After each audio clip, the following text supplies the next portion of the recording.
I'm Christeenna Tiffin. This is my daughter Vivian Tiffin.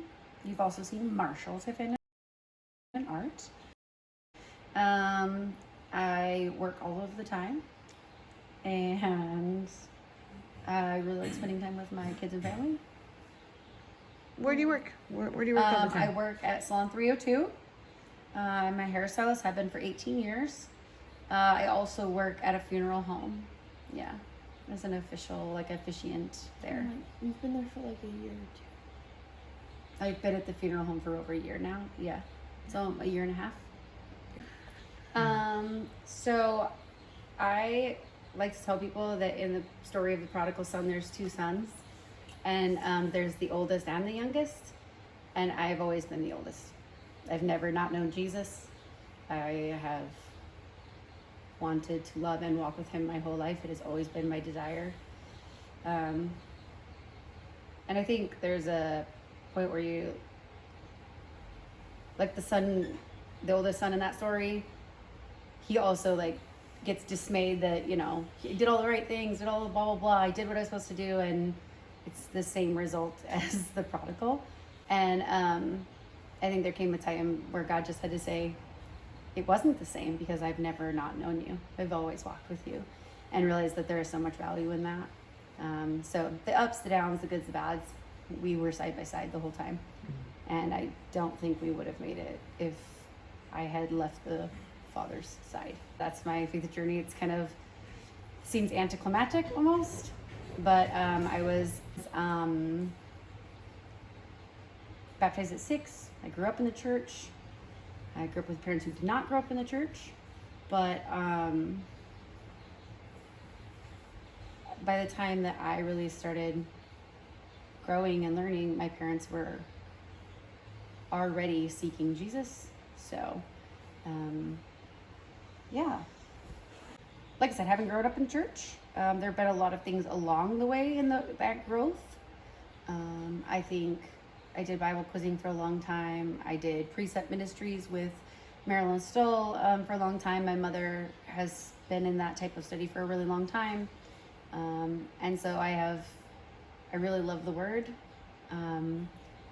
I have attempted to teach it, other things like that. I'm not a teacher very well, but I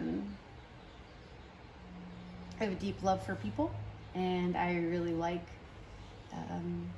just being present. I'm much more about that. I tend to have a really soft spot for the lost versus formal church gatherings, things like that. I do enjoy it, but I enjoy that a lot. Yeah, that's how I ended up in funeral care. I realized through some series of my own stuff that grief, has a place in walking beside people.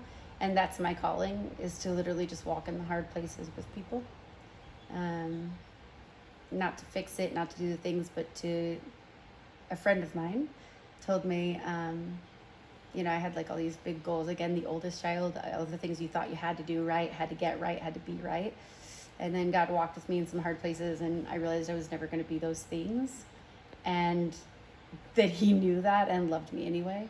And that once I learned to rest in my salvation, I think really changed a lot lately.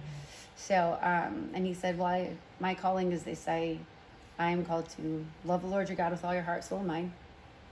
I'm called to that. And I am called to love his people. So, I guess I just never thought that was unique, to just love people and want to be with people. And in the last few years, God has been very clear that he was always well pleased, and that my effort meant something, but also I had missed that I needed to completely just trust that his love was always sufficient.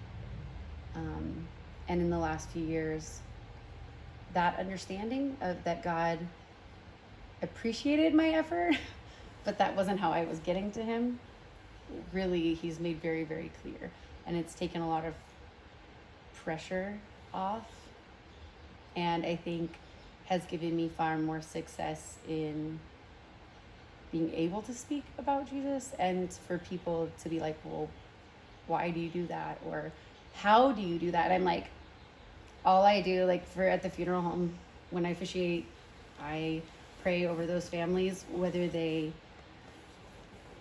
know Jesus or not, or whether their needs get met, that it's strictly because I love Jesus and he said love these people. Not because I had to preach at them, not because I had to do any big thing, but because God said, I asked you to do this, daughter mine, and so I do. And that seems to have been very successful. And I'm grateful for that. So.